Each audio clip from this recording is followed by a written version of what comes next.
আমরা যারা গার্ডেন করি তারা সবাই আশা করি আমাদের গার্ডেনে যেন দেশীয় লাউ, কুমড়া, সিম এবং করলা এই চারটি ফলন যেন হয়, এই আশা আমরা সর্বদাই করে থাকি।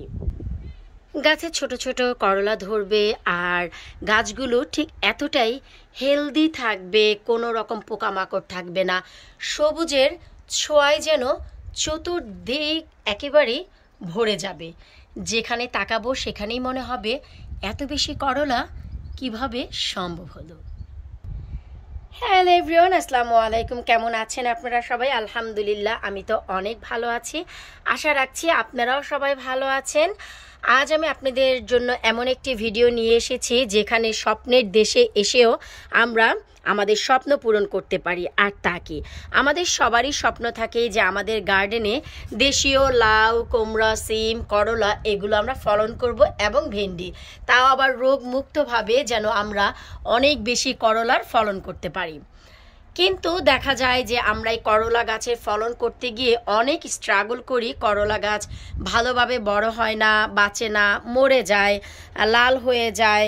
এমনকি আমার নিজের ফ্রেন্ডস ফ্যামিলির ভিতরেও এমন অকার হয়েছে যে করলা গাছ সঙ্গ দিচ্ছে না, করলা গাছ মরে যাচ্ছে। এর কারণ কি? করলা গাছ বানানোর জন্য আমাদের বেশ কিছুটা টিপস এবং ট্রিক্স ফলো করতে হবে। তো চলুন আমি আপনাদের সাথে আজ তাই শেয়ার করি।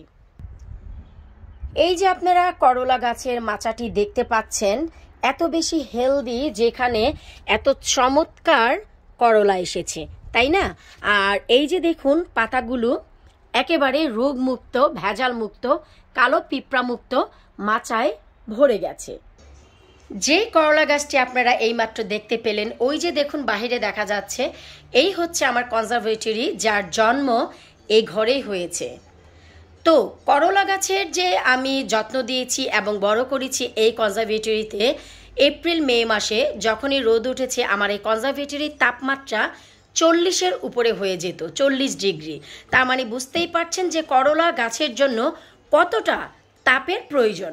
আমার এত বড় কনজারভেটরি আছে, তাই আমি এপ্রিল মেতে বানিয়েছি। তারপরেও অনেকেই অনেক কমপ্লেন করছে যে এখন তো বাহিরে গরম, তো এখন কেন আমাদের করলা হচ্ছে না? তার কারণ কি? এই প্রত্যেকটি কারণ, রিজন সব কিছু মিলিয়ে থাকছে আজকের এই ভিডিও। তো যারা বাহিরে করলা গাছ করে বাঁচাতে পারছেন না, তার অনেক বড় রিজন রয়েছে। 40 ডিগ্রি তাপমাত্রা আমার কনজারভেটরিতে পেয়ে যে করলা গাছ বড় হয়েছে, তা আমার মেন গার্ডেনে।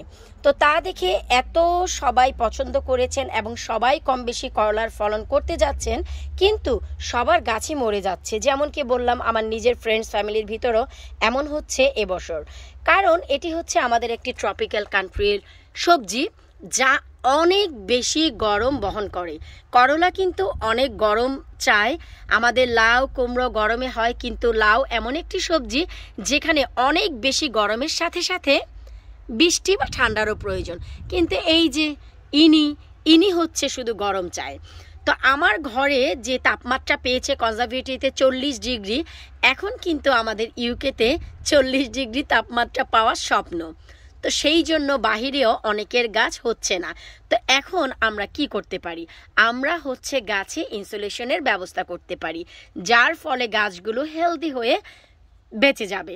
যেমন আমার গার্ডেনের গাছটি আপনারা দেখতে পেলেন, করলা চলে এসেছে অনেক বেশি, মোট 12টি করলা এসেছে। 2টি গাছে 8 তো হবেই, কারণ মাত্র সামার শুরু হয়েছে। তো তাদের এই আফসোস দেখে আমি সবার জন্য আবার নতুন করে করলার ফলন করতে যাচ্ছি, যেন আপনাদের করলা গাছও সুন্দর হেলদি হয়। আর এই যে দেখুন, এবছর আমি এইখানেও করলার ফলন করতে যাচ্ছি আমার ফ্রন্ট গার্ডেনে, যা হচ্ছে আমার বাড়ির সামনে, আপনারা অনেকেই জানেন।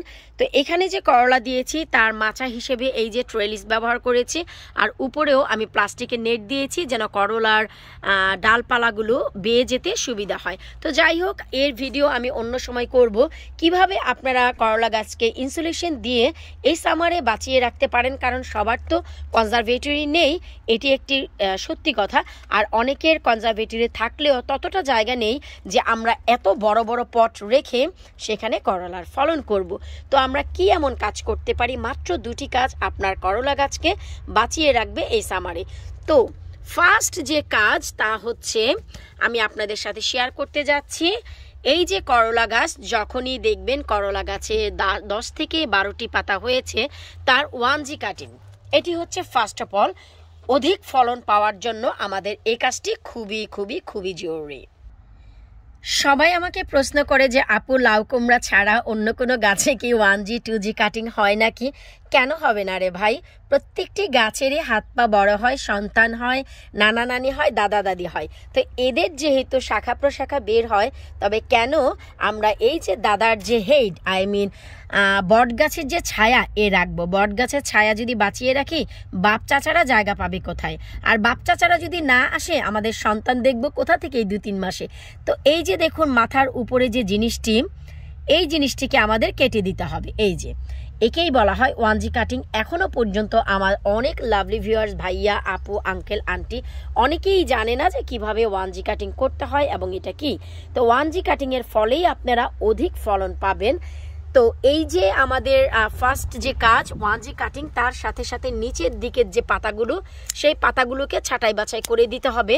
নিচের গাছগুলো যেন ভালোভাবে বাড়তে পারে এবং নিচের দিকে যে শাখাগুলো বের হচ্ছে, সেই শাখাগুলোকে আমাদের কেটে দিতে হবে। এই যে দেখুন, কারণ এই শাখার আমাদের কোনো প্রয়োজন নেই, শাখা প্রয়োজন আমাদের উপরের দিক থেকে, যেখান থেকে আমরা অধিক মাত্রার ফলন পাবো। নিচের দিকে যদি আপনারা শাখা রাখেন, 1টি 2টি করলা দিবে, তা দেখে আপনাদের সন্তুষ্ট থাকতে হবে।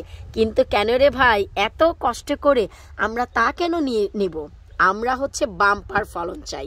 আর তার জন্য চলুন, আমাদের ফার্স্ট যে কাজ হয়ে গেছে, নিচের দিকের ডগা একেবারেই সাফ হয়ে গেছে। এই যে দেখুন, তো এই গাছটি 1G কাটিং এর সময় এখনো হয়নি, কারণ এই গাছটি হচ্ছে সাইজে এখনো ছোট আছে। যখন বড় হবে আমি করে দিব। তো যাই হোক, আমি যেহেতু ভিডিও করতে যাচ্ছি, একটি গাছ পেয়েছি, তাই একটি গাছ দিয়ে আমি 1G কাটিং আপনাদের দেখিয়ে দিলাম, আর বাকি 2টি আমি পরে করে নেব। তো এগুলো আপনাদের না দেখলেও চলবে, কারণ আপনারা অলমোস্ট যেটি ইম্পর্টেন্ট সেটা পেয়ে গেছেন, একটি গাছের 1G কাটিং। এখন আসুন যে আমরা কিভাবে ইনসুলেশনের ব্যবস্থা করব এখানে। তার আগে জানতে হবে যে ইনসুলেশনটি কি। সেটি হচ্ছে অধিক তাপ যেন ওই মাটিতে পায়, মাটির নিচে শিকড়গুলোতে পায়। এতে করেই আপনার করলা গাছ আপনাকে সফলতা দিবে। আর তা আসবে কোথা থেকে?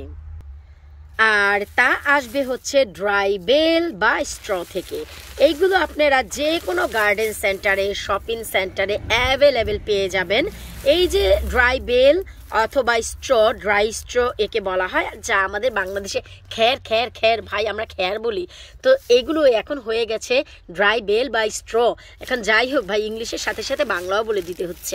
আমরা অনেকে ইংলিশ বুঝি না, কি বলেন ভাই, আঙ্কেল আন্টিরা? আমরা হচ্ছে মনে প্রাণে বাঙালি, একটু বাঁচার জন্য ইংলিশ শিখে নিতে হয়েছে, তাই বলে কি বাংলা ভুলে যাব? বলুন, এগুলো হচ্ছে আমরা বিক্রমপুরে খ্যার বলি রে ভাই। তো যাই হোক, এই যে স্ট্রগুলো, এইগুলো এখন আমরা মাটির নিচে দিয়ে দিব। এই তো আমি কিন্তু পুরো পটের মাটির উপরে এই যে আমাদের বেল বা স্ট্র বা খ্যারগুলো বিছিয়ে দিলাম। এতে করে এখন যে ইনসুলেশন হবে, যে তাপ পাবে মাটি বা মাটির নিচে শিকড়, তাতে করেই আপনারা এই সামারে করলা খেতে পারবেন ইনশাল্লাহ। যদি এই টিপসগুলো এবং ট্রিক্সগুলো ফলো করেন, প্লিজ আমি সবাইকে বলবো, যদি ভিডিওটি ভালো লাগে, আপুকে যদি ভালোবাসেন, আপুর ভিডিও দেখে যদি এতটুকু উপকার হয়, ভিডিওগুলো সবার সাথে শেয়ার করে দিবেন। এতে করে সবাই দেখার এবং জানার, কিছু শেখার সুযোগ পাবে। তো যারা করলা বানাতে এবং করলা নিয়ে স্ট্রাগল করছেন, এই যে টিপসগুলো ফলো করলে আপনাদের করলা গাছ বেঁচে থাকবে, শতভাগ ফল দিবে, এই সামারে আমি গ্যারান্টির সাথে বলতে পারি। আর এই যে খ্যার বা স্ট্র বা বেল, এটি হচ্ছে পারলাইটের সাবস্টিটিউট। পারলাইট মাটিতে যে কাজ করে, ইনসুলেশনের কাজ করে, ড্রেনেজ সিস্টেম ভালো রাখে, ঠিক একই কাজ করবে এই বেল। এখন 40 ডিগ্রি তাপমাত্রা না পেলেও যে তাপ পাবে, তা করলা গাছের জন্য সুফল বয়ে নিয়ে আসবে। আশা রাখছি আজকের এই ভিডিও আপনাদের ভালো লেগেছে। ভালো লাগলে অবশ্যই ফেসবুক পেজটিতে লাইক করে আমার সাথেই থাকবেন। চ্যানেলে নতুন এসে থাকলে চ্যানেলটি সাবস্ক্রাইব করে পাশে থাকা বেল আইকনটি প্রেস করে রাখবেন। এতে করে সমস্ত নতুন তথ্য আপনারা জানতে পারবেন। ইনশাল্লাহ ডে বাই ডে, ধাপে ধাপে আমি আপনাদের দেখাবো যে আমার এই গাছেও ফলন এসেছে এবং করলাও এসেছে ইনশাল্লাহ।